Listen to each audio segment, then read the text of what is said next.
service. This man had died in a car accident. His name was Daniel Ekechukwu. And his wife had the faith to bring him in an ambulance after 3 days in the mortuary. I was in Nigeria, in Onitsha. I was to dedicate a church. And then, while the service was going on and I was preaching, there was a commotion at the back. A lady had arrived with her dead husband in a coffin. She wanted to bring it right here in front of me. But the ushers, they made a big fuss.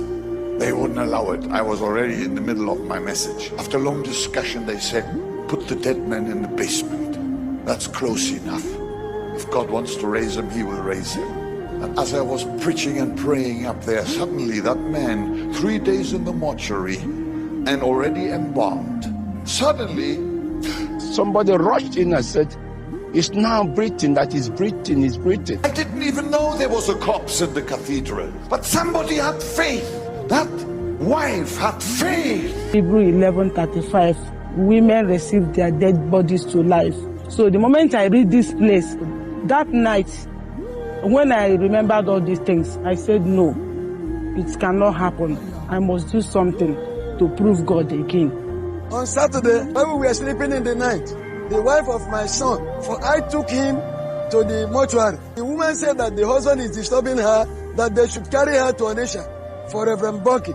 She said, God spoke to me, God spoke to me, God spoke to me. They couldn't get rid of her. They offered her the basement. But it doesn't matter to Jesus. We rushed to this St. Eunice clinic and met Dr. Josie, thoroughly examined him and said he's off. That it's better we remove him and put him to the mortuary. I was told he was involved in a motor accident at Onitsha. When I examined him, I looked at the chest. There were no respiratory movements. I listened with the stethoscope. There were no breath sounds. I tried to look at the heart, the cardiovascular system. There were no heart sounds, and the patient had no pulse. I looked at the eyes. The pupils were fixed and dilated. Next day, almost all newspapers across Nigeria, Bonke raises man from the dead. Wow. I like good rumors, you know. But Bonke had done nothing.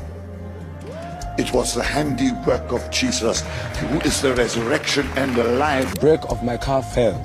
I missed this car 238. Because of how dangerous that place is, there's very big pillars they positioned there to wedge the car not to somersault inside the big place. So my car had to hit those pillars, and I hit my chest on the steering. And I remembered I was vomiting blood. Blood was coming out of my nose. I remembered they brought me out of the steering. That was all I could remember. This is the mortuary.